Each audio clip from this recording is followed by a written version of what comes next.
இன்றைக்கி நம்ம தூதுவளை ரசம் எப்படி பண்ணுறதுன்னு பார்க்கலாம். தூதுவளை வந்து உடம்புக்கு ரொம்ப நல்லது, சளி இரும்பல் அதெல்லாம் நல்லது. தூதுவளை ரசம் எப்படி பண்ணுறதுன்னு பார்க்கலாம். அதுக்கு தேவையான பொருள் 2 தக்காளி, 1 ஸ்பூன் மிளகு, 1 ஸ்பூன் சீரகம், 1 ஸ்பூன் தனியா, பூண்டு, 2 பச்சை மிளகாய், கொஞ்சம் கொத்தமல்லி, ஒரு மீடியம் சைஸ் லெமன் அளவுக்கு புளி எடுத்து வச்சுருக்கேன். இது எப்படி செய்யறதுன்னு பார்க்கலாம். ஸ்டவ் ஆன் பண்ணிவிட்டு பேன் வச்சுட்டு 1 ஸ்பூன் எண்ணெய் விட்டுக்கோங்க. நம்ம தூதுவளை ரசம் பண்ணுறதுக்கு ஃபஸ்ட்டு தூதுவளை இலையை நல்லா வதக்கிக்கணும்.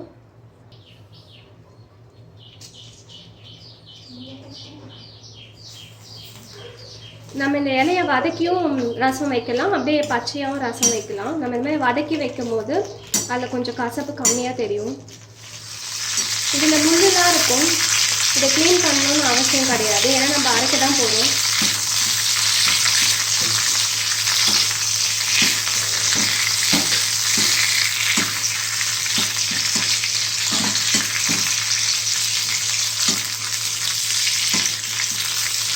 இந்த அளவுக்கு வதங்கினா போதும். இப்போ ஸ்டவ் ஆஃப் பண்ணிடலாம்.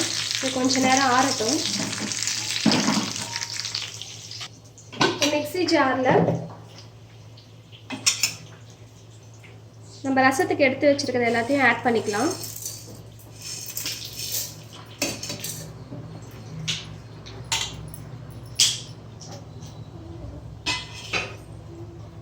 இதில் தக்காளியும் சேர்த்துக்கலாம்.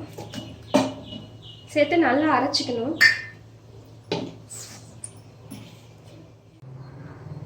நல்லா அரைச்சாச்சு.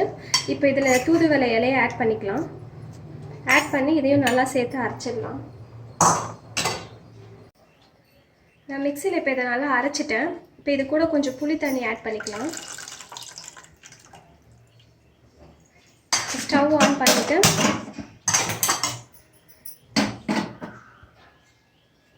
இதுக்கு தேவையான தாளிப்பு ரெடி பண்ணிக்கலாம். ரசத்துக்கு தேவையான தாளிப்பு ரெடி பண்ணிக்கலாம். ஸ்டவ் ஆன் பண்ணி 1 ஸ்பூன் எண்ணெய் விட்டுக்கோங்க. எண்ணெய் நல்லா சூடானதும் கொஞ்சம் கடுகு உளுந்து ஆட் பண்ணிக்கோங்க. கடுகு நல்லா பொரிஞ்சதும் ஒரு காஞ்ச மிளகாய், கொஞ்சம் கருவேப்பிலை, கொஞ்சம் பெருங்காயத்தூள் ஆட் பண்ணிக்கோங்க. வடகம் இருந்தால் வடகம் ஆட் பண்ணிக்கோங்க.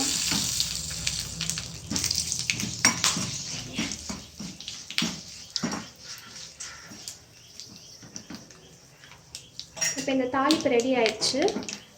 நம்ம அரைச்சி வச்சுருக்க இந்த ரசத்தில் இதை மிக்ஸ் பண்ணிடலாம்.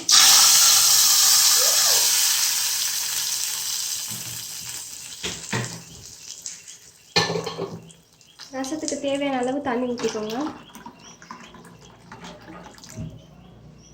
தேவையான அளவுக்கு உப்பு போட்டுக்கோங்க. ரசம் நல்லா கொதி வரணும். ஒரு கொதி வந்ததும் ஆஃப் பண்ணிடலாம். ரொம்ப கொதிக்கக்கூடாது ரசம், ரொம்ப கொதிச்சா கசப்பாயிடும். ஒரு கொதி வந்ததும் ஆஃப் பண்ணிடலாம். இந்த தூதுவளை இலை ரொம்ப நல்லது உடம்புக்கு, சளி இரும்பல் அதுக்கெலாம் ரொம்ப நல்லது. அதில் முள் இருக்கும், முள் வந்து சிசரில் பார்த்து கட் பண்ணி எடுக்கணும். செடியில் இலையில் இருக்க முள்ளை கட் பண்ணணும்னு அவசியம் இல்லை, ஏன்னா நம்ம வதக்கி அரைக்க தான் போகிறோம். முள்ளும் சேர்ந்து நல்லா அரைஞ்சி மிக்ஸ் ஆகிடும், அதனால் ஒன்றும் பயப்பட வேண்டாம்.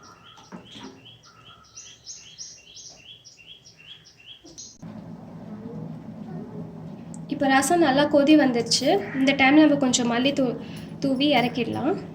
ஸ்டவ் ஆஃப் பண்ணிவிடுங்க. இப்போ ரசம் ரெடி ஆகிடுச்சு. இப்போ சர்வ் பண்ணலாம். Thank you for supporting.